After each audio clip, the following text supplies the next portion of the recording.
राष्ट्रीय लोक जनता दल के अध्यक्ष और पूर्व केंद्रीय मंत्री उपेंद्र कुशवाहा ने गुरुवार को गृह मंत्री अमित शाह से मुलाकात की। नॉर्थ ब्लॉक में हुई इस बैठक में आरएलजेडी प्रमुख उपेंद्र कुशवाहा और पार्टी के राष्ट्रीय प्रधान महासचिव माधव आनंद और पूर्व बीजेपी अध्यक्ष संजय जायसवाल भी मौजूद रहे। वहीं इस मुलाकात से कुशवाहा के एनडीए में शामिल होने की सुगबुगाहट तेज हो गई।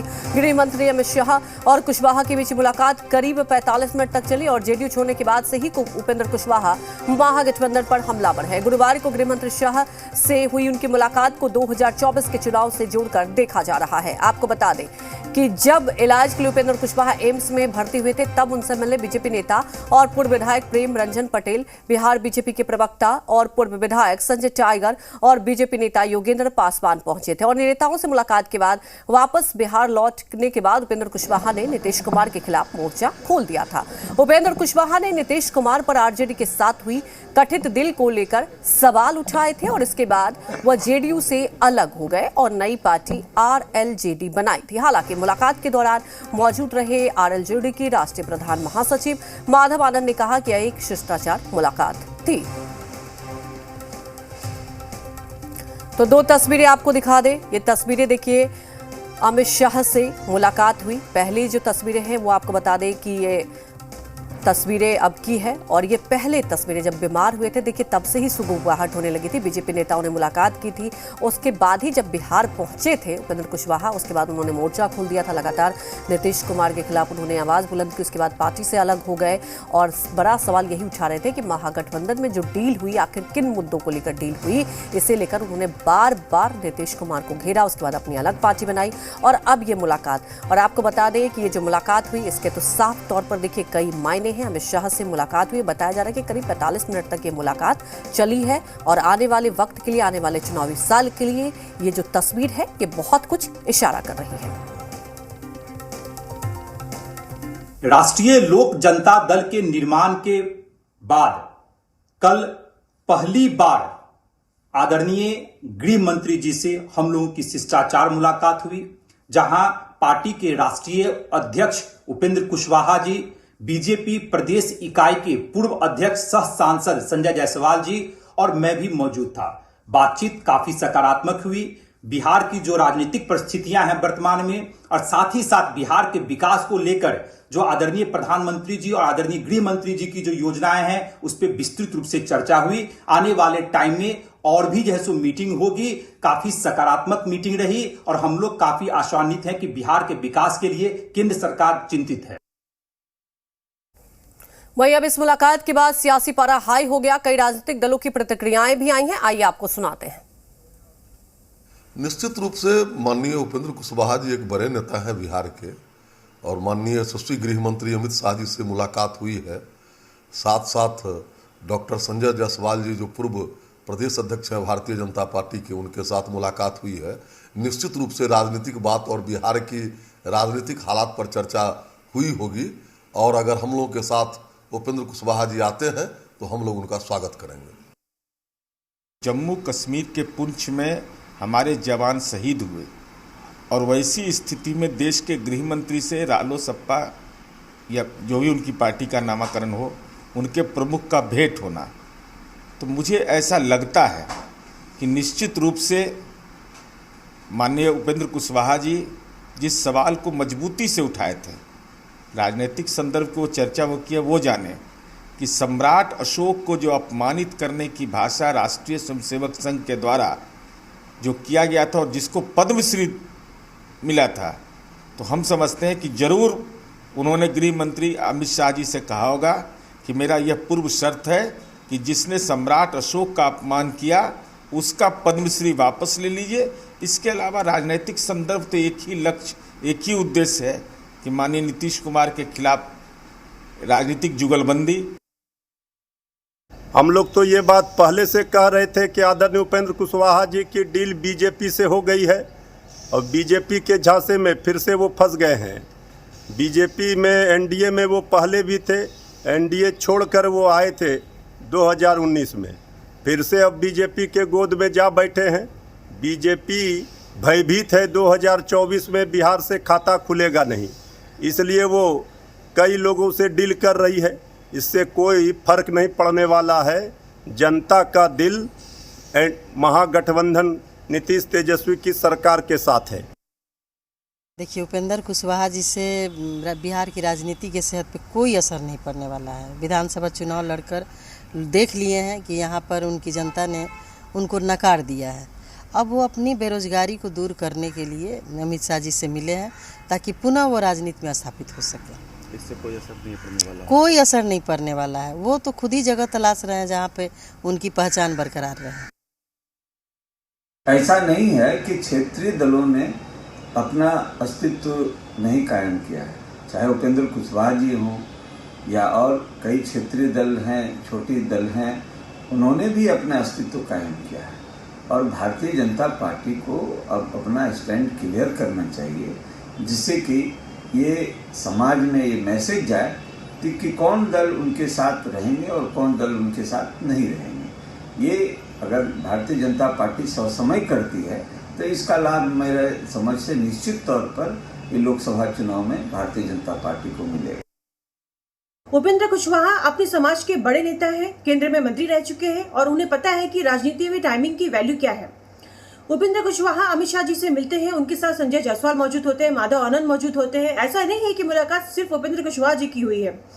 उनकी उपेंद्र कुशवाहा जी की मुलाकात पूरे कोर टीम के साथ वहां मौजूद है, जिसमें कि मैंने बताया कि माधव आनंद जैसे नेता हैं। दूसरी तरफ बीजेपी के पूर्व प्रदेश अध्यक्ष संजय जायसवाल सांसद वो भी है।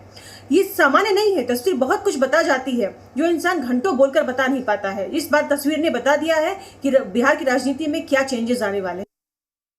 तमाम जानकारी के साथ संवाददाता पटना से रुपेंद्र श्रीवास्तव लाइव जुड़ चुके हैं। रुपेंद्र, देखिए, ये सुगबुगाहट तो पहले से ही थी राजनीतिक गलियारों में, अब ये मुलाकात हुई है। रुपेंद्र, कहा यह जाएगा ठीक है औपचारिक मुलाकात थी, इसके कोई मायने नहीं, लेकिन तस्वीरें तो बहुत कुछ बयां कर रही है। रुपेंद्र, देखिए, तो लोकसभा चुनाव और विधानसभा चुनाव हैं और उससे पहले इस तरह की मुलाकात को औपचारिक मुलाकात आप नहीं कर सकते हैं, क्योंकि जब जेडीयू में उपेंद्र कुशवाहा थे तो बीजेपी को कोसते थे। उसके बाद खुद अपनी ही पार्टी के खिलाफ उन्होंने बोला, फिर वहाँ से वो पार्टी छोड़ा और अपनी पार्टी बनाई। पार्टी बनाने के बाद वो जो है पहली बार जो है प्रत्यक्ष रूप से जो है कहा जाए, इसलिए हम प्रत्यक्ष रूप से कह रहे हैं कि कैमरा के सामने जो है उपेंद्र कुशवाहा जो है आए हैं। इससे पहले भी उनकी मुलाकात हुई है और उस मुलाकात में जो है वो कैमरा के सामने नहीं आए थे।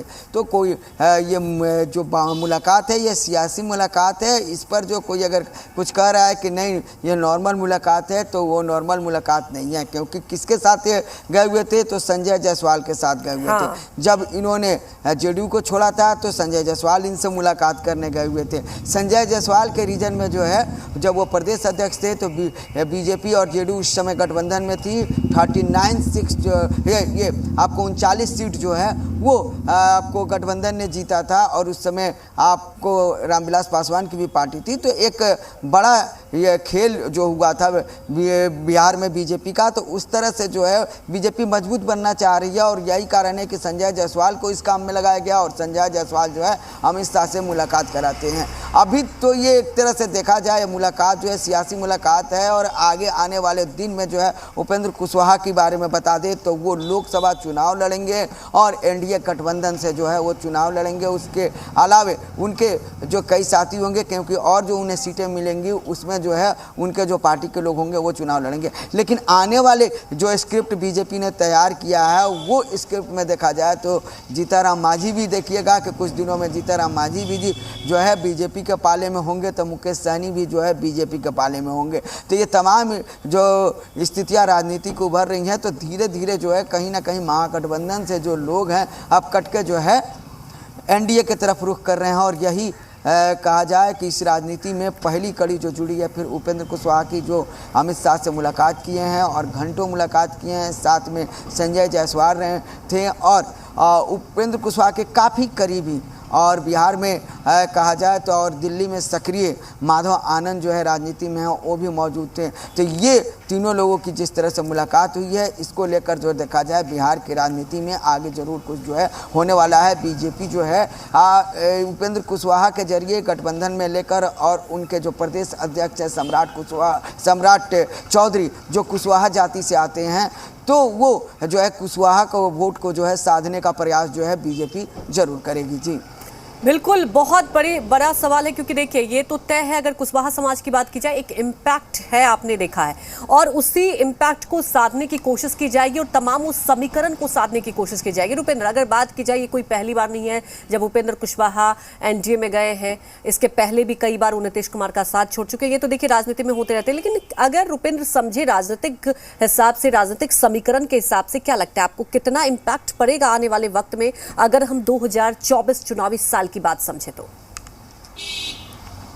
देखिए 2024 में जहाँ तक नीतीश कुमार की राजनीति के इतिहास देखा जाए, 90 के दशक के बाद का देखा जाए और 2023 है, इन तमाम चीज़ों में है लौकुश की राजनीति बिहार में जो है काफ़ी जो है प्रसिद्ध हुई थी। और लौकुश इसलिए कहा जाता है कुशवाहा और कुर्मी, तो नीतीश कुमार जो है कुर्मी कास्ट से आते हैं और कुशवाहा कास्ट को लेकर कई कुशवाहा नेता को जो है उन्होंने आगे बढ़ाया। लेकिन एक चीज़ और देखा जाए, जब कुशवाहा नेता आगे बढ़ते गए तो वो नीचे भी गए, क्योंकि पार्टी ने उनका जो है आगे बढ़ने में साथ नहीं दिया, तो वो नीचे भी गए। तो कुर्मी और कुशवाहा को, लौकुश को एक लेकर जो है लालू यादव के खिलाफ एक अभियान चला था और लालू यादव की सरकार गिरी थी, राबड़ी देवी की सरकार गिरी थी और ये लोग सरकार में आए थे। अब वही जो है चाल जो है अब बीजेपी खेलना चाह रही है। बीजेपी जो है वो भी अपना सारा एजेंडा तैयार रखी है। नीतीश कुमार के काफ़ी करीबी जो है आरसीपी सिंह जो है उनके भी टच में बीजेपी है। और जो है लौकुश का जो खेल है, और ये इधर सम्राट चौधरी और उपेंद्र कुशवाहा हैं, तो इन लौकुश के खेल को जो है बीजेपी आगे 2024 और 2025 में अपनाना चाह रही है। वहीं जो है अब खास करके जो है सहनी जाति का जो है उसको भी बीजेपी को वोट लेना है, तो सहनी जाति को लेकर मुकेश सहनी पर डोरे डाल रही है। तो वहीं जो है जीतनराम मांझी पर भी जो है डोरे डाल रही है। कुछ दिन पहले जीतनराम मांझी ने साफ कर दिया था कि अब हमारे लोग फैसला करेंगे कि हमें कहाँ रहना है, क्या कि हमारी बात महागठबंधन में सुनी नहीं जाती है। तो उपेंद्र कुशवाहा जो है उसी तरह महागठबंधन में कहते थे कि मेरी बात नहीं सुनी जाती है। इससे पहले भी जीतनराम मांझी भी बोले हैं कि नहीं सुनी जाती है, फिर वो अंदर गए बाहर आए, इस गठबंधन से उस गठबंधन, उस गठबंधन बिल्कुल। देखिए अभी आने वाले वक्त में और भी देखिए रुपेंद्र क्या कुछ तस्वीरें देखने को मिलेगी। बड़ा सवाल यही है कि देखिए भारतीय जनता पार्टी एक समीकरण को साधने की पूरी कोशिश, हालांकि आपने बहुत महत्वपूर्ण बात यहां पर उजागर कर दिया कि देखिए अगर कोई कह रहा है कि औपचारिक मुलाकात है तो औपचारिक मुलाकात तो लग नहीं रहा। फिलहाल हमारे साथ जुड़ने के लिए आपका शुक्रिया। बीजेपी नेता और पूर्व मंत्री नीरज कुमार बबलू ने बड़ा दावा किया है जिस पर सियासी बवंडर खड़ा हो गया। उनका कहना है कि